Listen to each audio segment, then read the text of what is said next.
유인물을 다 받으셨습니까? 예. 성경 말씀 출애굽기 3장 10절 유인물에 다 실려 있죠? 예. 같이 보겠습니다. 이제 내가 너를 바로에게 보내 너에게 내 백성 이스라엘 자손을 애굽에서 인도해 내게 하리라. 아멘. 이렇게 참석해 주셔서 고맙고요. 근데 되도록이면 앞에 앉으면 제가 더 잘 보이겠습니다. 앞자리로 오시면 고맙겠어요. 앞으로는. 오늘은 이제 창세기는 지난 시간에 끝났고 오늘 그 다음에 다음 시간까지 하면 출애굽기를 두 번에 나누어 배웁니다. 출애굽은 애굽에서 나온 사건 아닙니까? 그리고 여호수아 신명기에서 율법을 다시 배우고 가나안 땅에 들어가기까지 40년을 광야에서 보내잖아요. 그 40년 동안 일어난 일들에 대해서 기록한 것이 민수기예요. 그러기 전에 제사 문제, 또 하나님 앞에 드리는 제물 문제, 성전 건축 문제, 성막 문제지요. 이런 문제들을 하나하나 다 다루고 있죠. 그래서 시대 연대적으로 따지자면은 창세기가 끝나면 연대 순으로 출애굽기가 나오죠. 출애굽기부터 레위기, 민수기, 신명기는 40년간 이루어진 일이에요. 40년 중에 마지막에 이루어진 것이 신명기. 이해하셨죠? 이해하셨습니까? 예. 제가 이렇게 자세하게 설명해 드리는데 이해를 못하시면 안 되지요. 그렇죠? 재미가 없으신 모양인데 재밌게 배워주면 고맙겠습니다. 그러니까 창세기, 출애굽기, 레위기, 신명기의 이 연대적인 구조가 이렇다는 것이고, 그러니까 이런 것을 조금 꿰뚫고 있어야 구약을 봐도 맨날 봐도 모르겠다, 이런 말을 안 하게 되고 덜 하게 됩니다. 그래서 이번에 예전에는 낮 예배 때 이걸 한번 해볼까 하다가 낮 예배 때 하기에는 너무 좀 그래서 안 하고 오후에 하게 된 것이니까 이번 기회를 좀 배우기를 바랍니다. 출애굽기를 딱 펴면 1장부터 무슨 얘기가 나오냐면은 이스라엘 자손들이 박해를 받는 모습이 나옵니다. 그런 박해를 받는 가운데 누가 태어났냐면 모세가 태어났어요. 모세 어머니가 모세를 감춰서 키우잖아요. 근데 울음소리가 커지니까 더 감출 수가 없어요. 왜? 태어나는 남자애들은 전부 죽이겠습니까? 생각해보세요. 이게 얼마나 기가 막힌 일이에요. 어머니 입장에서 자식을 낳았는데 아들을 낳아서 더 좋아했는데 아들을 다 뺏깁니다. 그 아들을 전부 다 죽이는 거예요. 그러니까 얼마나 억울하고 얼마나 가슴이 아팠겠어요. 그 일은 누가 겪었어요? 하나님 백성들이 겪은 거예요. 그런 일을 누가 보고 계실까요? 정말 그러실까요? 그러실까요? 그러면 그 억울함도 풀어주실까요? 그러실까요? 어떻게 해요? 뭘로 풀어주셨어요? 출애굽할 때 바로가 안 보내주려고 하잖아요. 10가지 재앙을 내렸는데 마지막 재앙이 뭐였습니까? 장자의 죽음이지요. 그렇죠? 그 장자의 죽음과 하나님 백성들이 이렇게 자식을 뺏겨서 자녀들이 죽임을 당한, 애굽한테 죽임을 당한, 연결이 됩니까? 연결이 됩니까? 예, 연결이 돼요. 그러니까 하나님이 안 보고 계시는 것 같아도 다 보고 계십니다. 다 보고 계세요. 그리고 우리도 속상할 때가 있고 힘들 때가 있고 잘 안 될 때가 있고, 그러지만 항상 누구를 바라봐야겠습니까? 하나님 보고 계신다. 하나님은 아신다. 그렇죠? 예. 우리가 살면서 오해도 받을 수 있고 억울한 일도 당할 수 있는데 그런 거 다 말로 풀 수가 없어요. 우리는 다 못 푸고 삽니다. 다 풀고 사면 안 돼요. 또 그렇죠? 다 풀면 안 돼요. 그걸 다 풀자면 억울하면 우리가 갚는 것인데 원수 갚는 것은 누구한테 있어요? 그렇기 때문에 우리는 갚아서도 안 되거든요. 근데 누구는 보고 계신다고요? 하나님은 기억하십니다. 우리 아픔도 달래주시고 치료해 주시고 그리 하세요. 그런 사실을 볼 수 있는 것이 창세기이고 또 출애굽기고 이렇습니다. 그래서 1장 7절에 보시면 이스라엘 자손은 생육하고 불어나 번성하고 매우 강하여 온 땅에 가득하게 되었더라. 여러분, 이 말이 뭐 대단한 얘기 같이 들리세요? 뭐 당연하지. 옛날엔 다 많이 났으니까. 그렇죠. 근데 아니에요. 우리에게는 당연할 수 있어요. 왜? 우리는 근친 간에 결혼 안 하잖아요. 그죠? 그러니까 우리는 이것이 이 결혼해서 자녀를 많이 낳고 이렇게 막 번지는 것이 번성하는 것이 당연해 보일 수 있어요. 하지만 유대인은 아니에요. 왜? 유대인은 근친 결혼했거든요. 그러니까 아브라함 가정 보세요. 아브라함도 자식을 잘 못 낳잖아요. 그렇죠? 자식을 못 낳았어요. 이삭은 어땠습니까? 이삭도 잘 못 낳아요. 야곱 때 가서야 자식을 좀 낳게 되지요. 그것도 아내가 둘이었고 첩이 둘이었고 이래서 더 많이 낳게 될 뿐이죠. 그런답니다. 세계에서 지금도 마찬가지예요. 지금도 세계에서 최고의 다산 민족, 자녀를 가장 많이 낳는 민족 유대인이에요. 유대인이 제일 많이 낳습니다. 어떻게 유대인들이 제일 많이 낳는가? 유대인들은 누가 혼인하기로 하면 결혼 전에 그 커플이 국가에서 운영한답니다. 이렇게 해서 검사를 한대요. 검사를 해서 난임 문제, 세계 최고의 난임 민족, 그러나 세계 최고의 다산 민족, 그게 이스라엘이에요. 그래서 이제 정부에서 처방을 해준답니다. 치료를 해준대요. 그래서 혼인하고 나면 아이를 많이 낳는다 그래요. 지금도 그렇습니다. 신문에 나온 얘기예요. 그러니까 여기서도 이스라엘 자손은 생육하고 불어나 번성하고 매우 강하여 온 땅에 가득하게 되었더라. 이 말도 단순히 다른 민족이 결혼해서 아이를 많이 낳고 해서 수가 불어난 것처럼 이해해서는 안 된다 하는 것입니다.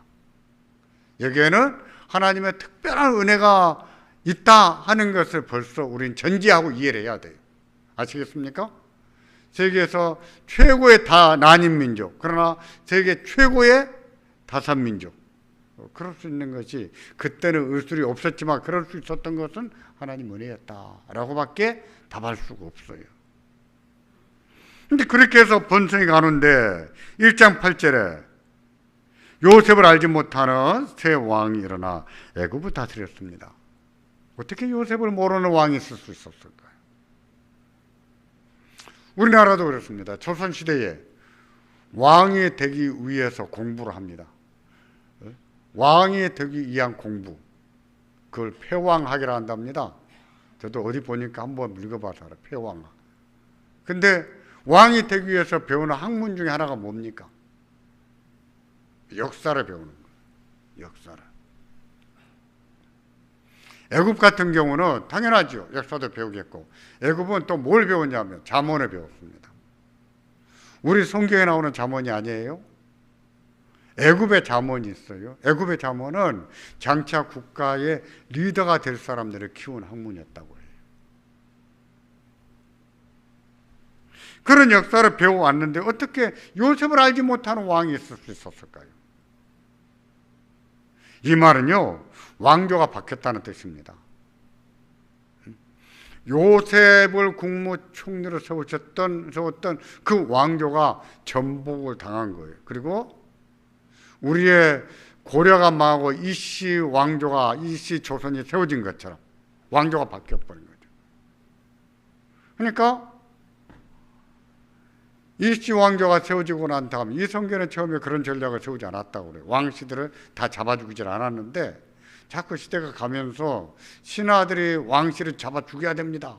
이래서 왕씨를 많이 죽였다 그래요. 그래서 전시가 되기도 하고 뭐 이런 뭐 되기도 했다 이러기도 하거든요. 다시 말해서 지나는 왕조의 흔적을 다 지워버린 것이지요. 그러니까 거기에가 숙청 대상이 누구까지 되냐면 요셉까지 되는 것이죠. 그래서 요셉을 알지 못하는 새 왕이 등장해서 그들은 어떤 정책을 구사하게 되냐면 하나님 백성들을 탄압하는 정책을 구사합니다. 왜냐하면 너무나 이 히브리인들의 번식이, 그래서 만일에 전쟁 나면 이 히브리인들이 우리 편에 서지 않고 적군 편에 설까 봐. 그래서 아예 싹을 없애자 했던 거예요.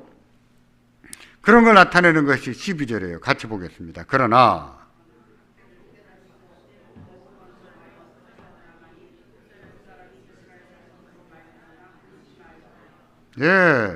그러니까 어떻게 합니까? 더욱 가혹한 강제 노역을 구사하죠.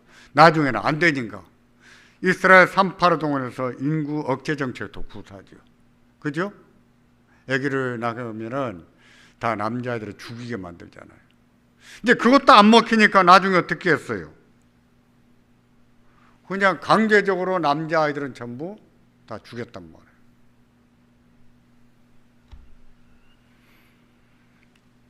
그때 그 산파들에 대해서 이처럼 말합니다. 1장 20절 하나님이 그 산파들에게 은혜를 베푸시니 그 백성은 번성하고 더욱 강해지니라. 그러고 보면 산파들이 잘했다는 거예요? 못했다는 거예요? 잘했다는 거예요. 너희 왜 이스라엘 남자아이들이 태어나면 다 죽이라니까 왜 안 죽였느냐? 물으니까 뭐라고 했죠? 히브리 여인들은 애굽 여인과 달리 너무나 건강해가지고 우리가 애기 받으러 가면 벌써 애기를 낳아버렸습니다. 거짓말했죠? 이런 거짓말은 무슨 거짓말이에요? 하얀 거짓말. 근데 어느 책에 보니까 이런 글이 있습니다. 인생에 하얀 거짓말이 없으면 사는 것이 너무나 팍팍할 것이다. 그래서 하얀 거짓말에 긍정적인 면도 써놨어요. 근데 하얀 거짓말이 필요해요. 저는 인정합니다. 네? 아버지가 너무나 성질이 난폭해서 그냥 툭툭 하면 애들을 잡습니다. 그럼 엄마는 애들을 보호하기 위해서 하얀 거짓말을 해야 됩니까? 안 해야 됩니까? 해야 되겠죠. 그런 거예요. 결국 하나님은 그런 산파들에게 잘했다고 하십니다. 자, 이런 사실을 보면 하나님이 하시는 일을 사람이 막을 수가 있을까요? 웬만큼 막을 수 있는 것처럼 보일 수 있지요. 인간이 하나님의 뜻을 가로막을 수 있는 것처럼 보이기도 하지요. 하나님의 뜻이 안 이루어질 것처럼 보이기도 하지요. 아침에도 말씀드렸죠. 사람이 어떻게 막든지 사람 무슨 짓을 하든지 그 모든 상황에서도 하나님은 하나님의 뜻을 어떻게 하신다고요? 이뤄나가십니다. 그렇습니까? 그렇습니까? 예, 그런 거예요. 왜? 수제비를 드셔서 힘이 없습니까? 왜 대답이 힘이 안 납니까? 우리 조미석 권사님, 유기혁 권사님 미안하게 힘있게 대답하세요. 예. 하나님이 하시는 일은요 막을 수가 없어요. 막을 수가. 그래서 하나님이 하시는 일을 모르는 사람들은 자기 성질대로 또 자기 하고 싶은 대로 막아도요 결국은 하나님이 일을 이루어 나가십니다. 그렇다면 그런 사실을 아는 우리 입장에서는 어떻게 해야 될까요? 고집을 부릴 게 아니라 부드러운 마음으로, 자원하는 마음으로, 기쁜 마음으로 순종해야 되지 않을까요? 그렇습니까? 안 그렇습니까? 예, 조미순 권사님, 유기혁 권사님 미안하게 만들지 마시고 대답도 힘있게 하세요. 예, 그런 거예요. 그러니까 하나님의 뜻을 모르는 사람들은 그럴지라도 하나님의 하시는 일을 안다면 우리가 자원하는 마음으로, 기쁜 마음으로 하나님 말씀이라면 기꺼이 순종할 줄 알아요. 그게 믿음이지요. 고집을 부리다가 얻어 터지고 나중에 이렇게 이렇게 돼가지고 어쩔 수 없이 코가 꿰가지고 이렇게 순종할 것이 아니라 차원에서 기쁘게 순종하면 얼마나 좋겠어요. 하나님이 기뻐하십니다. 기뻐하세요. 그리고 하나님이 채우십니다. 빌립보 교회도 그래요.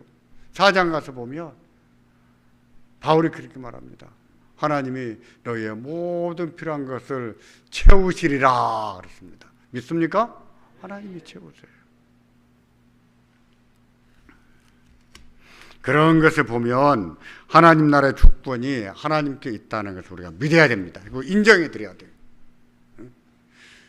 하나님으로 인정해 드리는 것이 뭐겠어요? 상황이 어떻든 간에, 자기 생각이 어떻든 간에 하나님 말씀에 순종하는 것, 따라가는 것. 그게 뭐예요? 하나님을 하나님으로 인정해 드리고 사는. 자기의 고집대로, 자기 뜻대로 관찰하려고 애를 쓰는 것은 뭐예요? 하나님을 하나님으로 인정해 드리지 않는 것이 되는 거죠. 모세의 출생과 고난받는 하나님 백성의 예를 들어보겠습니다. 그 다음에 출애굽기 2장 3절에 보면 더 숨길 수 없게 되었을 때 그를 위하여 갈대 상자를 가져다가 역청과 나무 진을 칠하고 아기를 거기 담아 나일강 강가에 갈대 사이에 가만히 갖다 놓습니다. 근데 그 갈대가 있는 그 나일강가가 어떤 곳이냐면은 애굽의 공주가 목욕하는 거지. 갈대 상자가 떠내려 가다가 어쩔 수 없이 거기 딱 걸린 것이 아니라 모세 누나가 갈대 상자를 거기 딱 갖다 놓은 것이지. 자칫 생각 잘못하면 죽일 수도 있잖아요. 죽일 수 있는데 그러지 않고 갖다 놓고 또 살릴 수 있을 것이라 그런 기대감이 있었던 것 같아요. 바로의 딸이 그것을 보면서 히브리인의 애기다 하는 것을 알았습니다. 근데 죽이지 않고 자기 양자로 삼지요. 데려가 키우지요.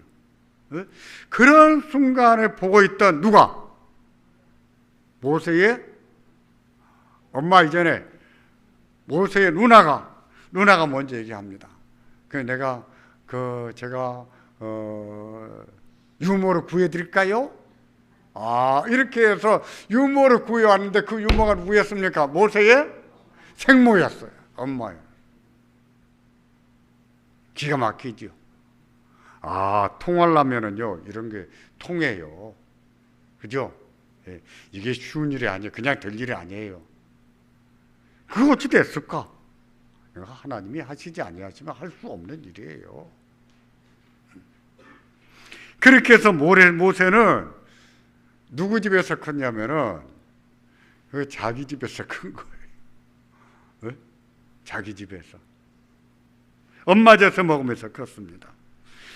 출애굽기 2장 9절 같이 보겠습니다. 바로의 딸이 그에게, 그가 누구냐면 모세 어머니예요. 그에게 이르되 이 아기를 데려다가 나를 위하여 젖을 먹이라.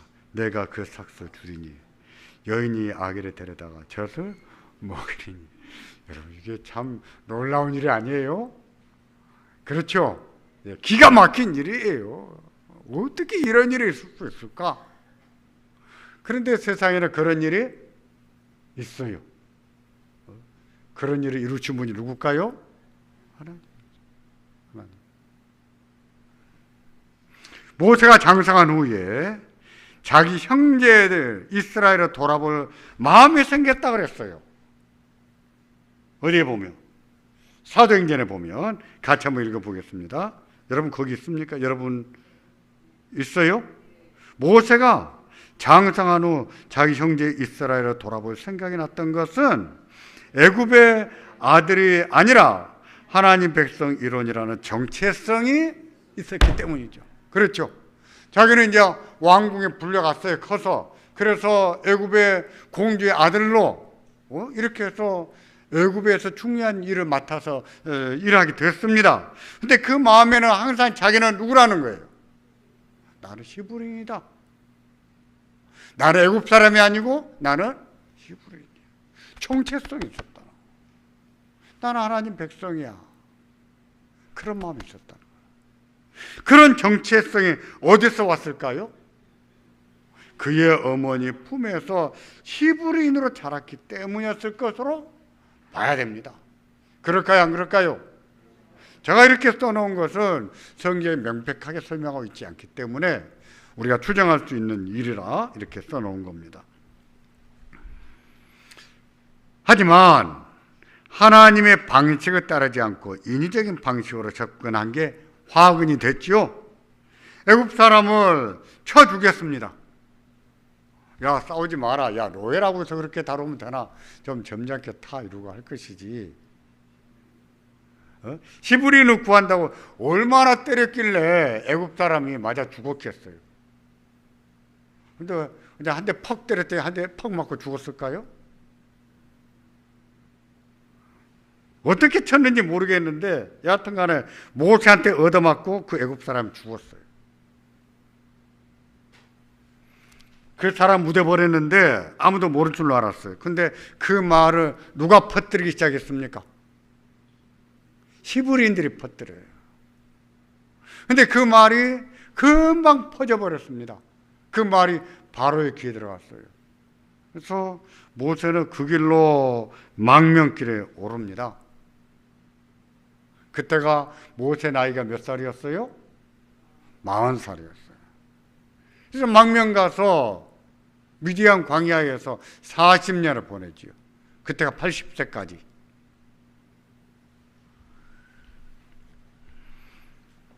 모세가 왜 그렇게 했는지 참 아쉽죠. 예. 모세는 자기 민족을 위한다고 한 일이었어요. 그러나 그것은 하나님의 방식이 아니었죠. 하나님은 그렇게 하지 않으셨어요. 모세의 생애는 120년을 주기로 해서 40년씩 나눕니다. 40년을 주기로 해서 120년을 계산하는데 공주의 아들로 40년, 광야 40년, 하나님 백성의 인도자로 40년을 보냅니다. 광야 40년을 보내는 동안 하나님 백성의 상태는 더욱 악화돼 갔어요. 모세는 광야에 지냈지만 애굽에 있던 하나님 백성들을 말합니다.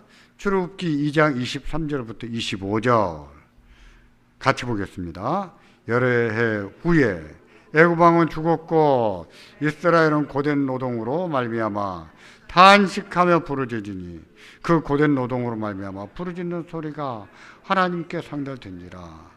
하나님이 그들의 고통 소리를 들으시고 하나님이 아브라함과 이삭과 야곱에게 세운 그의 언약을 기억하사 하나님이 이스라엘 자손들을 돌보셨고 하나님이 그들을 기억하셨더라. 여러분, 이 문장이 우리식으로 이해하자면 조금 어색한 문장이 아닙니까? 같은 말이 막 반복되고 하나님이 이런 말이 안 들어가도 될 것 같은데 하나님이 그런 말이 너무 많이 들어간 것처럼 보이지 않으세요? 근데 이렇게 쓴 것은 유대인들이 강조하는, 그랬을 때 강조로 나타나는 기법 가운데 하나예요. 그러니까 어색하게 붓끝이 아니라 지금 뭘 강조하고 있는가를 봐야 됩니다. 뭘 강조합니까? 이스라엘은 고된 노동으로 말미암아 탄식과 부르짖니. 그 고된 노동으로 말미암아 부르짖는 소리가 두 번 나오잖아요. 그죠? 그러니까 그 고된 노동이 얼마나 가혹했었는가를 엿볼 수 있어야 돼요.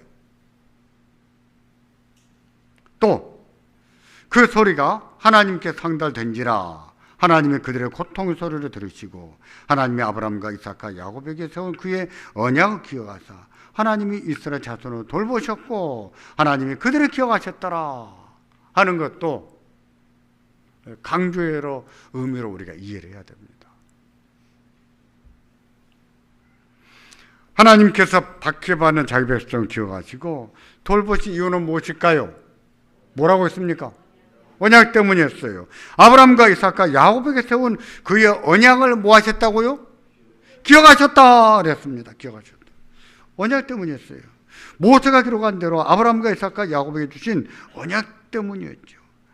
출애굽 사건은요, 아브라함의 언약이 성취되고 있는 것을 볼 수 있어요. 그런 사실을 볼 때 우리 하나님은 언약에 진실하신 하나님이시다 하는 것을 알 수가 있죠. 우리는 약속하고도 못 지키는 일이 많습니다만 하나님은 약속에 진실하신 분이에요. 약속을 잘 지키는 분. 그럼 우리도 좀 배워야 되지. 약속을 잘 지키는 법. 어떻게 약속을 잘 지킬까요? 제가 터득한 방식은요, 몇 가지인데, 첫 번째는 약속을 잘 하지 않는다. 우선 그게 중요해요. 약속은 안 바라지 않아야 돼요. 지킬 만한 약속을 해야 됩니다.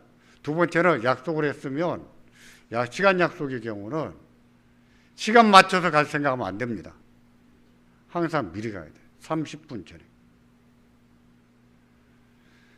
저는 제가 차편으로 가느냐, 대중교통 이용하느냐에 따라서 항상 시간 계산해 가지고 토요일 날 결혼식 있어도요, 2시간 전에, 강남에서 결혼식 해도 제가 줄을 맡으면 2시간 전에 출발합니다. 어떤 때는 가서 1시간 반은 먼저 기다립니다. 2시간 먼저 갔는데 어떤 경우는 5분 전에 도착할 때도 있었어요. 와, 그때 땀났습니다. 선릉역 근처에서 조은경이 결혼할 때입니다. 2시간 전에 출발해요. 얼마나 막힌데 2시간 거의 걸렸어요. 딱 차 주차하고 뛰어 올라가니까 5분 전이었어요. 그러니까 조은경이 나보고 아이고 목사님 이랬던 기억이 납니다. 얼마나 땀났겠어요. 하나님은 약속에 진실하신 분이세요. 그러니까 우리도 약속을 좀 잘 지키는 법도 좀 배워야 돼요. 이런 사실은 또 우리가 뭘 알 수 있냐면 하나님 나라가 어떻게 존재하는가, 하나님 말씀으로 존재한다는 것도 알아야 됩니다. 하나님 말씀으로. 우리는 하나님 말씀대로 하면 안 돼. 그냥 세상에서 통용하는 방식, 인간적인 생각, 인간적인 방법, 그걸 자꾸 동용해야 될 것만 같은 생각이 들 때가 있어요. 아니에요. 하나님의 교회는 하나님 말씀으로 존재합니다. 하나님이 존재하게 하세요. 믿어야 돼요. 그래서 어떤 경우는 안 될 것만 같아도 하나님 말씀 따르는 것이 옳아요. 제가 최근에 봉천동에 다녀왔습니다. 그 지나가는 길목 양쪽에 예배당이 2개 있는데 알고 보니까 제가 아는 교회, 하나는 한쪽 왼편에 있는 한 교회는 제 친구가 거기 전도사로 있었거든요. 그 지역이 재개발될 때 아파트 단지가 지금 들었었어요. 근데 이쪽 교회는, 제 친구가 있던 교회는 빨리 개발할 때 그냥 합의 봐줬어요. 근데 그 반대편에 있던, 길 하나 놓고 반대편에 있던 교회는 알바길이었습니다. 교회가. 그걸 많이 받았어요. 자, 이러면 누가 욕을 먹습니까? 누가 원망을 듣겠어요? 당회도 아니요. 담임 목사예요. 담임 목사님 원망을 얼마나 들었는지. 우리 교회는 알바길 안 해가지고 손해봤다고 그런 교인들이 많이 있었어요. 제가 알아요. 제 친구가 전도사였거든요. 근데 나중에 보상을 받아서 건축하는데 알바기에서 훨씬 많이 받은 교회는요, 건축업자가 2번이나 부도내가지고 고생 많이 하고 손해 많이 봤습니다. 근데 그냥 알바기 안 하고 순수하게 남들 받는 것만큼 받아서 이렇게 건축했던 교회는 이제 제때 건축했어요. 그러니까 입주 시점에 맞춰서 딱 건축이 다 돼버렸어요. 그러니까 더 큰 이득을 본 거지요. 돈이 문제가 아니에요. 교회는 뭐가 문제입니까? 사람이 문제지. 돈이 다가 아니에요. 교회는 사람이 다. 돈만은 뭐예요? 사람이 없는 거예요. 사람이 뭐야 교회죠. 그래서 나중에 오히려 그 목사님과 그 당회가 오히려 교회로부터, 온 성도들로부터 우리가 잘했다. 참 교인들이 힘들어요. 그런 일이 있었어요. 우리는 나중에 재개발돼도 알바끼 하지 맙시다. 예? 알바끼 하지 마세요. 대답 안 하잖아요. 알바끼 하겠다는 거죠. 그러면 안 됩니다.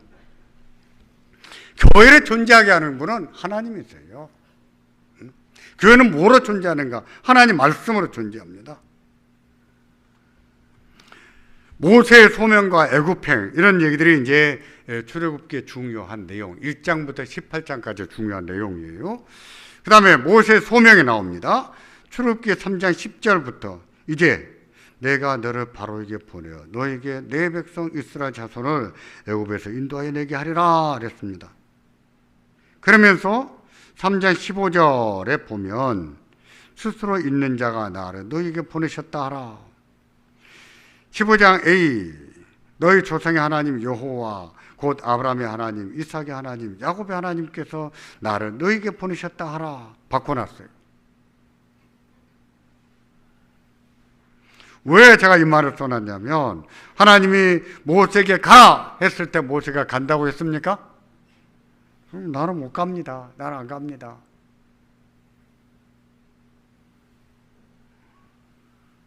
모세에게는 가지 않은 명분이 좀 있었습니다. 왜?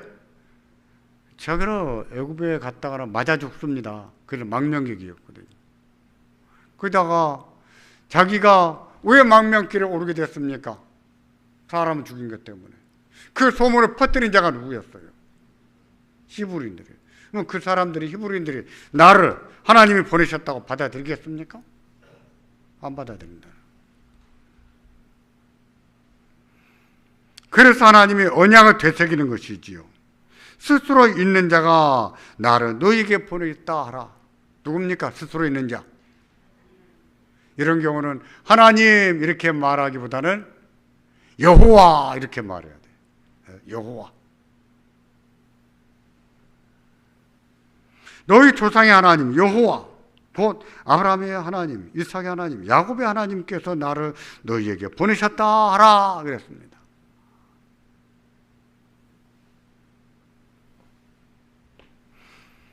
하나님께서 모세에게 소명을 주시면서 모세로 하여금 돌려보내게 하신 것도 결과적으로 뭐와 연관되어 있는 거예요? 언약과 관련되어 있는 거예요. 이렇게 성경 볼 때 언약 사상이 중요한 거예요.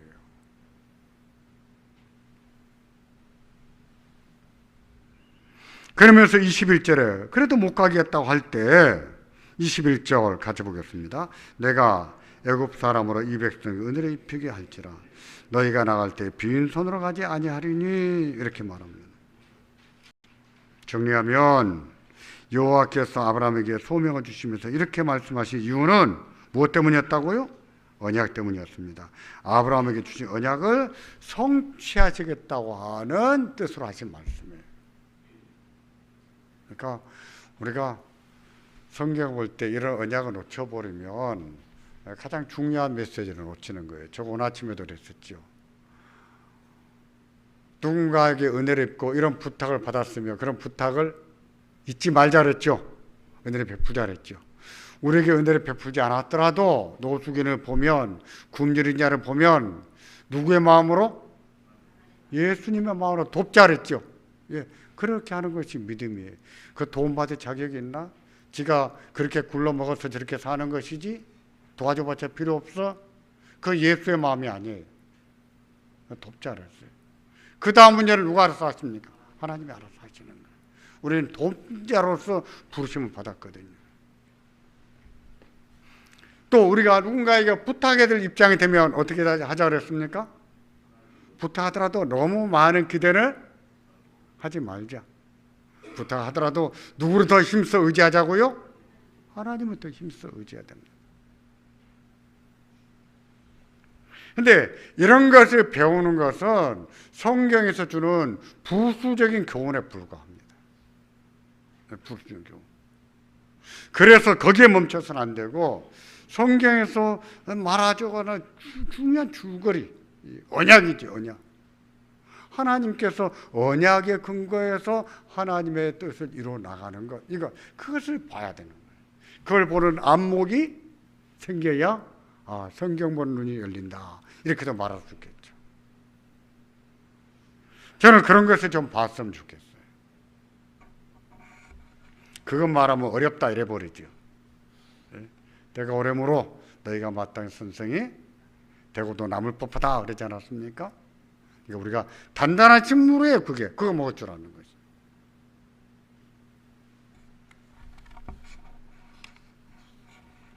여호와께서 언약을 창기시키고 지팡이라든지 뱀이 된 이적과 뱀의 꼬리를 잡았을 때 다시 지팡이 되는 이적을 베푸셨잖아요. 그렇죠? 왜 이런 이적을 베푸셨습니까? 나는 못 갑니다. 아니, 내가 함께 간다. 하나님이 함께 하신다고 하는 증거를 보여주시는 거예요. 네 손을 품에 넣어봐라. 넣었다 빼니까 손이 어찌 됐습니까? 나병에 걸려 있었어요. 또 다시 집어넣었다가 빼고 손이 멀쩡해졌습니다. 그리고 나일강에 또 물이 피가 되는 이적도 베푸셨다고요. 하나님이 그렇게 하시면서까지 모세에게 가라고 하시니까 모세가 뭐라고 했습니까? 그래도 나는 못 갑니다. 그래도 난 못합니다. 이랬다고요. 잘했습니까? 잘했어요? 그래도 나는 못합니다. 목사님 저 못해요. 누가 잘합니까? 이런 말을. 누가 잘합니까? 목사님 제가 하겠습니다. 누가 잘하죠? 그런 말을. 모세가 하는 말이 나는 입이 뻣뻣하고 혀가 둔한 자입니다. 그러니 말과 보낼 만한 자를 보내십시오. 이런 말을 합니다. 그러다가 죽는 수가 있어요. 그렇죠? 제가 이렇게 말하면 겁좀 먹으셔야 됩니다. 죽는 수가 있어요. 하나님 모세 치시려고 그랬잖아요. 여호와께서 내가 내 입과 함께 있었어야 할 말을 가르치겠다라고 하셨거든요. 그래도 거부했어요. 여호와께서 노하셨다 그랬습니다. 분노하셨다 그랬어요.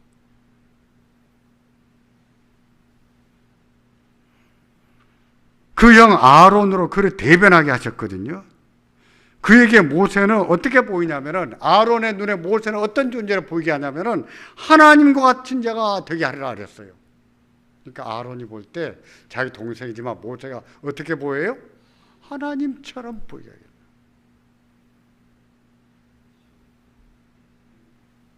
그렇게 말씀하시면 어떻게 됩니까? 순종해야지요. 순종해야지.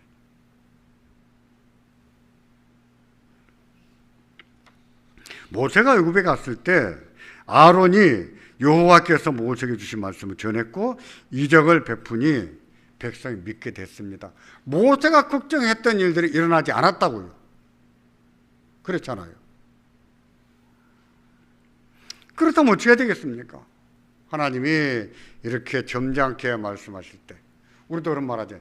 야, 좋은 말 할 때 들어라. 그러잖아요. 하나님이 좋은 말씀하실 때 들으세요. 아멘 안 합니까? 예, 아멘 해야 됩니다. 하나님 좋게 말씀하실 때. 출애굽기 4장 31절에 같이 보겠습니다. 백성이 믿으며 여호와께서 이스라엘 자손을 찾으시고 그들의 고난을 살피셨다고 듣고 머리 숙여 경배했더라. 잘 됐지요? 예. 그렇다고 항상 잘 되는 건 아니에요. 예? 늘 잘 되는 거 아닙니다. 이제 바로 앞에서 보세요. 모세의 요구에 바로는 완강하게 거부했습니다. 나는 여호와를 알지 못하니 이스라엘을 보내지 않겠다 이렇게 말합니다. 그리고 강제 노역을 더 가혹하게 지킵니다. 그 노역이 얼마나 심했던지 여호와께서 우리를 돌아보셨구나, 우리의 고난을 살펴보셨구나 하면서 경배를 드렸던 이스라엘이 이번에는요 그 마음이 획 변해가지고 모세를 원망하죠. 이게 교회의 수준입니다. 이게 교회의 수준이에요. 모세 와가지고 이적을 베풀면서 여호와께서 돌아보셨다 할 때 그때는 하나님이 우리의 부르짖음을 들으셨구나, 우리 돌보시는구나 하고 여호와께 머릿속에서 경배했던 것은 뭡니까? 그랬다는 건 언제예요? 그럼 바로가 순순히 보내줄 줄 알았습니까? 이 엄청난 노동력을 생각해 보세요. 피라미드 같은 이 엄청난 건축물을 지으려면, 그런 토목공사를 하면 고대에서 얼마나 많은 사람들이 동원됐겠어요. 이스라엘은요, 노동력이었어요. 애굽에게. 호구예요, 호구. 월급도 주지 않는 호구들. 그래도 일하는 호구들. 근데 그들을 순순히 내보내줄 것 같아요? 안 보내지요?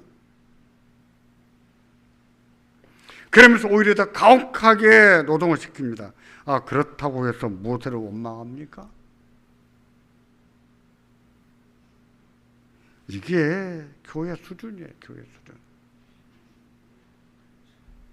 근데 민수기를 보세요. 민수기에서도 그런 일이 반복되잖아요. 그렇죠? 반복되죠. 우리가 가나안 땅에 들어가자 이럴 때는 언제였고, 자기들이 뽑아서 자기들이 먼저 정탐꾼을 보내봅시다 이랬잖아요. 모세가 그 말을 좋게 여겨서 정탐꾼을 보냈어요. 그들이 갔다 와서 보고를 합니다. 거기에 포도송이 하나가 2명이 이렇게 꽂아서 둘이 메고 갑니다. 어마어마합니다. 거짓말 같아요? 진짜 그런 포도가 있어요. 근데 거기 사람들은 다 기가 큽니다. 우리는 그들에게 밥입니다. 밥. 아니요. 그럴지라도 하나님이 우리와 함께 하십니다. 하나님이 이기게 하실 겁니다. 여호수아가 그렇게 말하고 갈렙이 말했으면 아무리 10대 2라도 누구 말을 들어야 됩니까? 우리는 그런 경우에 누구 말을 들을까요? 10명의 말을 들을까요? 2명의 말을 들을까요? 누구 말을 들을까요? 민주주의에 익숙해져 우리는 10명의 말을 듣기가 너무 쉬워요. 그래서 믿음이 없는 거예요. 2명의 말이지만 10대 2밖에 안 되지만 누가 믿음의 말을 하는가? 그걸 들어야 되죠. 우리가 이길 수 있겠냐 없겠냐 계산해 보는 것이 아니라 누구의 말이 믿음의 말인가? 그걸 봐야죠. 근데 보세요. 안 가겠다 그러잖아요. 우리가 애굽에 살 때가 좋았다. 애굽에 살 때는 수박도 먹었고 부추도 먹었고 마늘도 먹었는데, 이런 근성을 거지 근성이라고 합니다. 노예로 사는 주제에, 월급도 못 받고 노동만 했던 노예 주제에 수박 먹은 거 먹고 산 것이 뭐가 자랑이라고, 마늘 먹고 부추 먹고 산 것이 뭐가 자랑이라고 그때가 좋았다 이런 말 하냐고요. 이게 그 수준이 그렇다는 거예요. 결국 어떻습니까? 그 세대는 가나안 땅에 들어가지 못했어요. 왜 광야가 40년이에요? 그들이 정탐한 날짜에 하루를 1년으로 계산해서 40년이에요. 근데 그 40년이 왜 40년일까요? 출애굽했던 1세대가 다 죽기까지 기다린 시간이에요. 애굽에서 나왔던 20세 이상의 제1세대들, 그들이 다 죽을 때까지 기다린 시간이 40년. 못 들어갔습니다. 출애굽은 했지만 가나안에 못 들어갔어요. 그래서 모세가 신명기를 가르친 거예요. 너희는 너희 아버지가 차지 마라. 너희 할아버지가 차지 마라. 너희도 그럴 수 있는데, 가나안 땅에 들어가서 너희 아버지처럼 그럴 수 있는데 너희 아버지처럼 하지 마. 그런 뜻으로 가르치는 것이 뭐예요? 그게 신명기예요. 이 거듭아 신자, 매우 신자도 되지요. 율법을 다시 가르쳤다. 두 번째 율법, 그런 뜻이에요. 첫 번째 율법과 다른 율법이 아니라 율법을 다시 강론했다는 뜻으로 신명기 두 번째 율법 이렇게 가르친 거예요. 결과적으로 가나안 땅에 들어갔을 때도 하나님 백성으로서의 정체성을 가지고 존재할 수 있는 근거는 뭡니까? 하나님 말씀이에요. 결과적으로 교회를 존재하게 하는 것, 교회를 교회로 존재하게 하는 것은 무엇인가? 무엇입니까? 말씀이에요. 그런데 안 배웁니까? 말씀 배우지 않는 것은 하나님 백성으로 살기를 포기하는 것 같은 거예요.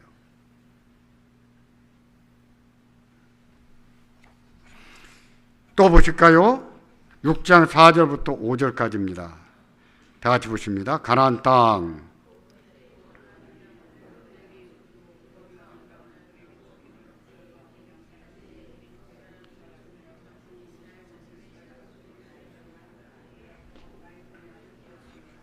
예. 모세 요구를 완강하게 거부했던 바로는 10가지 재앙을 당하며 뜻을 돌이킵니다. 그 재앙의 정점은 10번째 재앙인데 그 장자의 죽음이에요. 애굽인만 아니라 이스라엘 장자도 같이 죽는 거예요. 본래는 같이 죽습니다. 그러나 이스라엘의 장자는 죽지 않았어요. 뭐 때문이었습니까? 6월절 어린 양의 피를 그 문설주에 바름으로 내가 넘어가겠다. 그래서 6월이 뭐예요? 내가 담을 넘어간다. 그 뜻이에요. 월담한다 할 때 내가 넘어가겠다. 그 뜻이에요. 여호와께서 어린 양을 잡아 그 피를 문설주에 바르게 하시고 내가 그 피를 볼 때 너희를 넘어가리니 재앙이 너희에게 내려 멸하지 아니할 것이다 이랬거든요. 결과적으로 이스라엘의 장자는 무엇 때문에 살았습니까? 6월절 어린 양의 피 때문에 살은 거예요. 바로는 장자의 죽음을 겪은 후에 밤에 모세와 아론을 부릅니다. 가서 여호와를 섬기며 그러면서 하는 말이 가서 나를 축복해라. 말이 됩니까? 안 됩니까? 말이 안 돼요. 그리고 이스라엘을 보냈습니다. 그날 밤 출애굽할 때 많은 재물을 빌리게 했어요. 갚을 생각으로 빌렸을까요? 안 갚을 생각으로 빌렸을까요?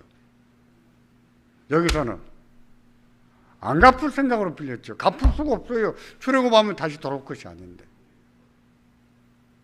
이건 도덕적으로 문제가 있는 거 아닙니까? 그런데 이것은요, 그동안의 노예로 노예를 한 데 대한 보상으로 이해를 합니다. 네? 보상으로. 이스라엘의 역사를 보십시오. 언약대로 이루어진 것을 볼 수가 있습니다. 또 여호와께서 그 언약을 기억하시고 이행하는 것을 볼 수 있습니다. 많은 재물을 모아 나오는 것도 마찬가지예요. 언약에 따라 되는 것이에요. 출애굽 사건을 간략하게 살펴보았습니다. 1장부터 18장까지 다 다루지는 않았지만 여기에서 우리가 몇 가지 기억해야 되는 것이 있습니다. 첫 번째는 출애굽 사건은 하나님께서 아브라함에게 주신 언약대로 이루신 일입니다. 제가 조금 전에도 말씀드렸죠. 그냥 사건을 보면서 사건이 주는 교훈 하나하나 받는 것은 그냥 부수적인 교훈이에요. 근데 창세기나 출애굽기 이런 성경을 보면서 우리가 놓치지 말아야 될 것이 뭐냐면은 언약 사상이에요. 하나님은 왜 이삭을 그렇게 지키셨는가? 왜 그 야곱 같은 인간을 하나님이 끝까지 포기하지 않고 지키셨는가? 그런 것들 말입니다.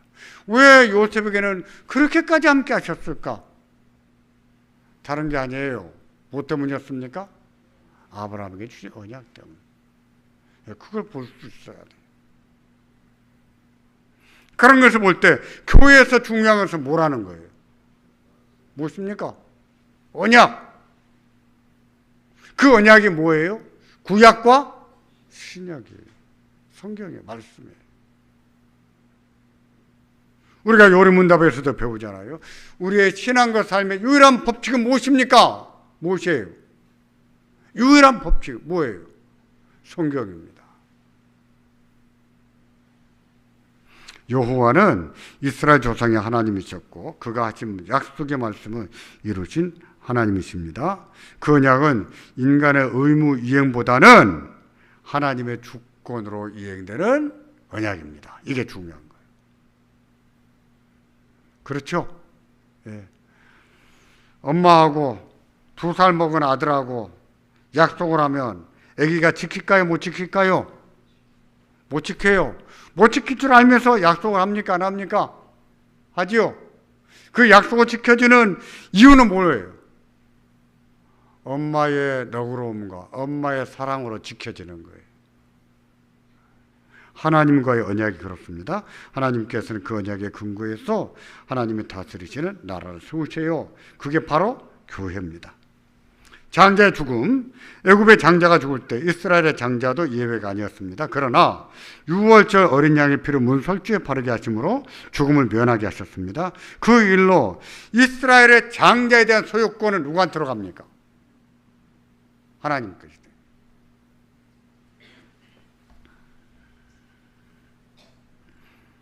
장자는 여호와를 섬기는 일을 하게 돼 있어요. 그래야 됩니다. 근데 레위의 헌신을 통해서 그 일을 누구라 하여금 대신하게 합니까? 레위지파가. 레위지파가 이스라엘의 장자들을 대신해서 여호와를 섬기게 된 거예요. 그래서 장자에 대해서는 속전을 내게 하죠.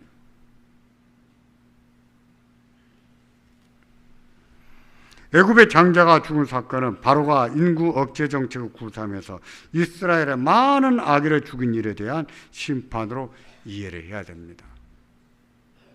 하나님의 심판이 따른 것을 알아야 됩니다. 그런 점에서 두려워해야 돼요.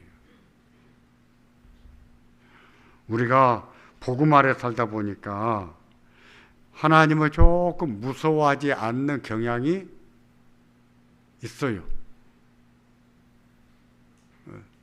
그런데 우리는 우리가 일반적으로 갖는 감정보다도요, 하나님을 의식적으로 조금 더 두려워하는 마음을 가져도 괜찮아요.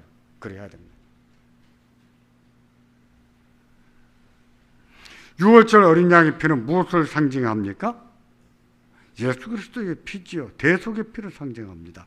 이스라엘도 그리스도의 대속으로 죄사함과 구원을 받음을 알 수가 있죠. 따라서 구약의 어린 양의 피나 또 구약의 짐승을 잡아서 희생을 통해서 죄사함을 주거나 하는 이와 같은 희생이나 이와 같은 어린 양의 피는 누구의 죽음을 대속이에요? 상징합니까? 예표합니까? 예수 그리스도의 죽음. 그건 다 그림자예요. 그림자. 때문에 예수님이 십자가의 죽으심으로 말미암아 그런 피로 드리는 제사는 다 폐지가 되지요. 폐지가 되는 거예요. 세례 요한은요, 그런 사실을 명백하게 알았습니다. 그래서 그리스도의 그런 사역을 생각하고 예수님이 가시는 것을 보면서 뭐라고 했습니까? 요한이 봐라! 세상 죄를 지고 가는 하나님의 어린 양이시다! 이렇게 말하지 않았어요. 결국 이 언약 속에 뭐가 있습니까? 하나님의 구원이 있는 거지. 구원이 있어. 출애굽기 1입니다. 그 다음에 출애굽기 2는 출애굽기 19장부터예요. 이제 겹치는 부분을 조금 더 하고 19장부터 다음 시간에 출애굽기를 마치게 됩니다. 그러면 이제 레위기, 민수기는 같이 묶어서 가고 신명기를 다루게 될 겁니다. 이렇게 연대순으로 묶어서 나중에 가면은 포로로 끌려가기 전에 이스라엘에서 활동했던 선지자 또 유다에서 활동했던 선지자 이렇게 다 묶어서 넘어가요. 그러니까 그렇게 하면 신구약이 빠르면 23번 정도, 22번 정도 끝나게 됩니다. 기도하겠습니다. 하나님께서 우리를 이처럼